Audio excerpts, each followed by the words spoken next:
नमस्कार दोस्तों, this is your favourite video Sunil Kushwaha. दोस्तों ये हमारा थर्ड लेक्चर आप इसको मान लीजिए। पहला लेक्चर में हमने सिलेबस डिस्कस किया था इंग्लिश का। दूसरा लेक्चर दोस्तों में नाउन पूरा कवर कर लिया था। दोस्तों एक ही वीडियो में 17 मिनट का था, नाउन कवर हो चुका है। यदि आपने वो वीडियो नहीं देखा हो तो उसकी लिंक मैंने आपको डिस्क्रिप्शन में दी है, वहाँ जाकर आप देख सकते हो। दोस्तों यदि आप MP forest guard specially sub inspector Madhya Pradesh और फॉरेस्ट गार्ड की तैयारी कर रहे हो, इसके अलावा आप किसी एग्जाम की तैयारी करो जिस समय इंग्लिश पूछी जाती है, तो ये वीडियो आपके लिए इंपॉर्टेंट है। दोस्तों मैं सुनील कुशवाहा वन रक्षक आपको इंग्लिश ऐसे पढ़ाऊंगा कि बिल्कुल आप अगर जीरो से भी हो तो भी आप इंग्लिश में अच्छे नंबर ला सकते हो। हीरो तो नहीं बना पाऊंगा लेकिन अच्छे नंबर पेपर में आप ला पाओगे, क्योंकि मुझे पता है कि पेपर में नंबर कैसे लाते हैं। मैं उस मीडियम से पढ़ा हूँ, हिंदी मीडियम से पढ़ा हूँ, और मैं 8वीं क्लास में इंग्लिश पढ़ना सीखा था। इसके बावजूद मैंने इंजीनियरिंग किया और इंग्लिश में हमेशा से अच्छा स्कोर करता आया हूँ। इसलिए मैं चाहता हूँ कि आप भी मेरी जो मैंने किया है वो आप भी करो और अच्छे नंबर लेके आओ। दोस्तों हमारा ये सेकंड लेक्चर आप बोल सकते हो। पहला प्रोनाउन था, ये प्रोनाउन हम सेकंड लेक्चर पढ़ेंगे, जिसको हिंदी में बोलेंगे सर्वनाम। ठीक है। अब दोस्तों मैं आपको बहुत ही इजी तरीके से पढ़ाने वाला हूँ और उतना पढ़ाऊँगा कि जिससे आपके पेपर में क्वेश्चन सॉल्व हो जाए। आपको ज्ञानी नहीं बनाऊँगा मैं, लेकिन आपको इतना पढ़ाऊँगा कि आप पेपर में नंबर अच्छे ला पाओ। सबसे दोस्तों नाउन होता क्या है, जैसे मैं हूँ, ठीक है। जैसे Mohan is my friend, Mohan मेरा दोस्त है, ठीक है। तो यहाँ जो मोहन है ये नाउन है, लेकिन यदि आप मोहन को बोलूँगा ही इज़ ए टीचर, वह एक टीचर है, तो मोहन की जब मैं डायरेक्ट मोहन बोलूँगा तो वो क्या नाउन हो जाएगी। और जब मैं इसी को बोलूँगा वह, या इंग्लिश में बोलूँगा ही, तो वो क्या हो जाएगी, प्रोनाउन हो जाएगी। बस यही प्रोनाउन है, किसी चीज़ का सीधा नाम ना लेकर उसको दूसरे तरीके से बोलना, या फिर किसी अन्य रूप में बोलना। ये एक्चुअल में प्रोनाउन की जरूरत क्यों पड़ी, क्योंकि जब हम कोई हिंदी में या इंग्लिश में स्टेटमेंट लिखते हैं तो बार बार किसी का नाम लिखना ऑड लगता है। तो उसको थोड़ा सा सुंदर बनाने के लिए, हिंदी जो भाषा है उसको या इंग्लिश भाषा उसको सुंदर बनाने के लिए प्रोनाउन को यूज़ किया जाता है। जैसे मैं बोलता हूँ राम एक अच्छा लड़का है और राम मेरा दोस्त है, तो राम नाम 2 बार आ गया, मज़ा नहीं आ रहा। अब मैं इसको ऐसा बोलूँ कि राम एक अच्छा लड़का है और वह मेरा दोस्त है, तो दूसरी बार मैंने राम की जगह वह बोला तो अच्छा लगा सुनने में भी। तो बस इसीलिए जो भाषा है उसको सुंदर बनाने के लिए प्रोनाउन का यूज़ किया जाता है, ठीक है। तो यहाँ देखिएगा, थोड़ी सी मैं आपको बता देता हूँ। उपयुक्त वाक्यों में आए शब्द ही, सी, इट और दे, ये क्या है, किसी न किसी नाउन के बदले यूज़ किए गए, उपयोग किए गए शब्द हैं। ही का प्रयोग मोहन के बदले में और सी का प्रयोग रजनी के बदले में। तो आपको मालूम है ही और सी का मतलब वह होता है, बस ही मतलब मेंस के लिए होता है, वॉइस है, और जो सी है वो फीमेल के लिए यूज़ होता है, ठीक है। बस यही है। इसके अलावा इसमें याद है कि इम्पोर्टेंट सर्वनाम का महत्व वो भी बताया है दोस्तों, कि जो भाषा है उसको सुंदर बनाने के लिए इसका यूज़ किया गया है। इसके अलावा आपको कुछ यही बस इंपॉर्टेंट है, इसके अलावा आपको पढ़ने को और सकता नहीं है। बस अभी आपको ये देखना है कि नाउन कितने प्रकार की होती हैं, काइंड्स ऑफ प्रोनाउन कितने प्रकार की होती हैं, ये आपको पढ़ना है, ठीक है। तो मैं बहुत सारा आपको ना पढ़ाने के बजाय एक छोटा शॉर्ट फॉर्म में आपको लेकर आया हूँ कि आपको समझ में आ जाए कि आपका काम चल जाए, क्योंकि इससे बहुत ज़्यादा क्वेश्चन नहीं आते, लेकिन आगे जब आप इंग्लिश पढ़ोगे तो इनका यूज होगा वहाँ दोस्तों, आपको ये समझना होगा, ठीक है। देखिए सबसे पहले पर्सनल प्रोनाउन। पर्सनल प्रोनाउन मतलब दोस्तों नाम से समझ में आ रहा है पर्सनल, ठीक है। जैसे मैं राम है, राम मेरा दोस्त है वो, और राम एक अच्छा लड़का है, तो राम की जगह बोलूँगा वह एक अच्छा लड़का है, तो वह हो गया ना, वो हो गया पर्सनल प्रोनाउन। मतलब राम के लिए मैंने वह यूज़ किया, जैसे ही, वी, सी, इट, दे और यू, ये सब क्या है, ये प्रॉपर प्रोनाउन है। क्या है, ओ पर्सनल प्रोनाउन है। क्या है ये, पर्सनल प्रोनाउन है। यहाँ तो आपको मैंने एक साथ लिख दिया, इसलिए आप यहाँ पे आप भेद करना अच्छे से, आप समझ में आ जाएगा कि प्रॉपर नाउन क्या होता है, रिफ्लेक्सिव नाउन क्या होता है, ठीक है। दूसरा देखिए दोस्तों, रिफ्लेक्सिव प्रोनाउन क्या होता है, दूसरा क्या है, रिफ्लेक्सिव प्रोनाउन, जिसको बोलते हैं निजवाचक हिंदी में। पर्सनल आप उसको बोल सकते हो कि पर्सनल, निज स्वयं का। जैसे ही है, ही क्या है, पर्सनल प्रोनाउन है, और ही का मैं हिमसेल्फ कर दूंगा, मेरा खुद का। ही मतलब होता है, हिमसेल्फ मतलब होता है उसका खुद का, ठीक है। तो दोस्तों यहाँ जैसे सी है उसका क्या हो जाएगा, हर सेल्फ हो जाएगा, ठीक है। इट है जो ये पर्सनल प्रोनाउन है, और उसका इट सेल्फ जो है वो रिफ्लेक्टिव प्रोनाउन हो जाएगा। दे है, दे का क्या हो जाएगा, दे का हो जाएगा देम सेल्फ, ठीक है, दे का देम सेल्फ। यू का योर सेल्फ, यू है ये क्या है, पर्सनल प्रोनाउन है, ठीक है।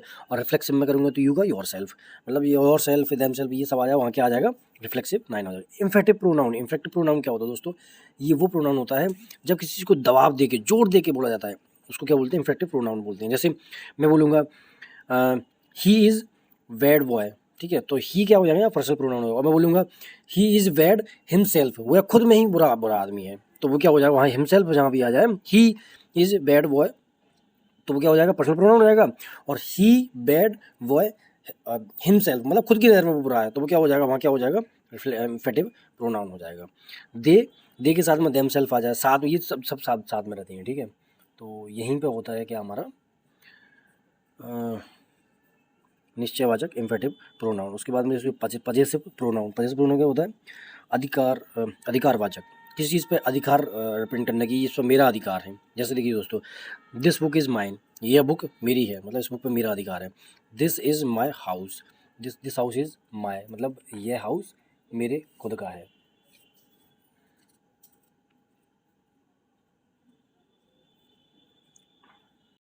तो साथियों, यदि बात करूँ मैं पजेसिव प्रोनाउन की, तो पजेसिव प्रोनाउन मतलब होता है अधिकार है, किसी चीज़ पर अपना अधिकार रिप्रेजेंट करना। जैसे कि this book is mine, this house is mine, ठीक है। तो ये मतलब यह बुक मेरी है या किताब मेरी है, यह मकान मेरा है, तो मैं अपना उस पर अधिकार व्यक्त कर रहा हूँ, तो ये क्या है? पजेसिव प्रोनाउन हो गया, ठीक है। डोमेस्टिक प्रोनाउन क्या होता है? संकेतवाचक, संकेत, ठीक है। दिस इज़ अ बुक, मतलब यह है कि किताब है, मैं संकेत कर रहा हूँ कि ये बुक है एक, ठीक है। और मैं बोलूँ दिस इज़ अ बॉय, तो वह एक लड़का है, मैं इंडिकेट कर रहा हूँ। दिस इज़ बैड बॉय, तो मैं इंडिकेट कर रहा हूँ कि ये बुरा लड़का है। तो ये क्या हो गया? ये दोस्तों डेमोस्ट्रेटिव प्रोनाउन हुआ। किसी चीज़ को संकेत करने के लिए जो प्रोनाउन यूज़ किए जाते हैं उसको डेमोस्ट्रेटिव प्रोनाउन बोलते हैं।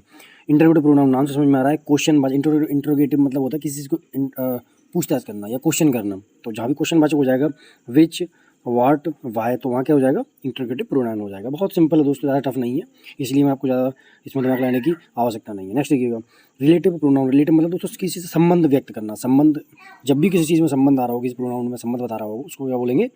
रिलेटिव प्रोनाउन बोलेंगे। जैसे कि दोस्तों, जैसे कि the lady who is pink sari is my wife, मतलब वो जो लड़की जो पिंक साड़ी पहनी है वो है मेरी वाइफ है। समझ में आया? मतलब वो महिला जो पिंक साड़ी पहने है वो मेरी वाइफ है, मतलब मैं क्या कर रहा हूँ? संबंध बता रहा हूँ कि जो महिला पिंक साड़ी पहने है वो मेरी वाइफ है, ठीक है।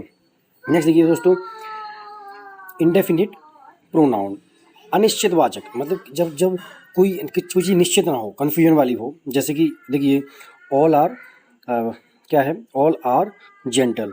तो यहाँ जो ऑल है सबके लिए है, मतलब यहाँ कुछ डिफाइन नहीं है कि एक के लिए, दो के लिए, ठीक है। जहाँ भी सम आ जाए, ऑल आ जाए, समथिंग आ जाए, ठीक है, मैनी आ जाए, एनी आ जाए, तो दोस्तों वहाँ पे क्या होगा? इनडेफिनिट प्रोनाउन होगा। मतलब कुछ भी फिक्स नहीं कि कितने लोग हैं, कितने संख्या है, ठीक है।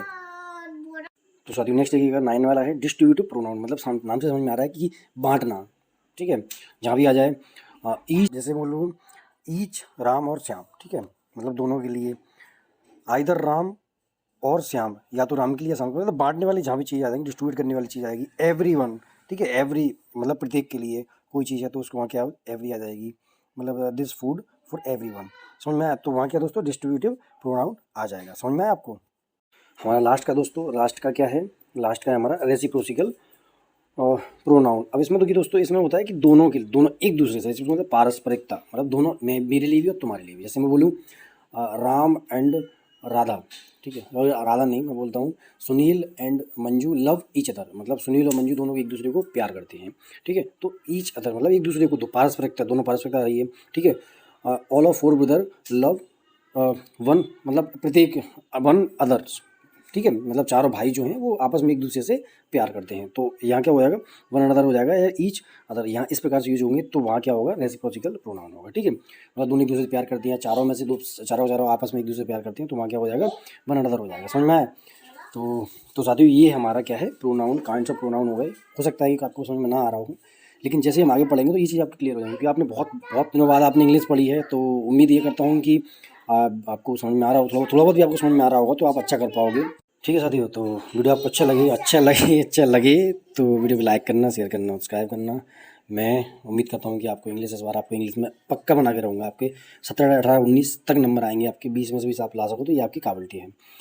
तो दोस्तों चैनल को सब्सक्राइब तो कर देना भाई, थोड़ा सा मेहनत हमको भी करनी पड़ती है, बस ये सब्सक्राइब आप कर दोगे तो हमको मोटिवेशन मिलेगा। गुड डे, टेक केयर, जय हिंद, जय भारत। मैं अपने इस चार्ट को संभाल लूँ पहले, मेरी कॉपी करता है हर बात को, कुछ भी बोलता हूँ ये मेरी कॉपी करता है मेरा लड़का। दोस्तों वीडियो अच्छा लगे तो लाइक करना, सब्सक्राइब करना। गुड डे, टेक केयर, जय हिंद, जय भारत।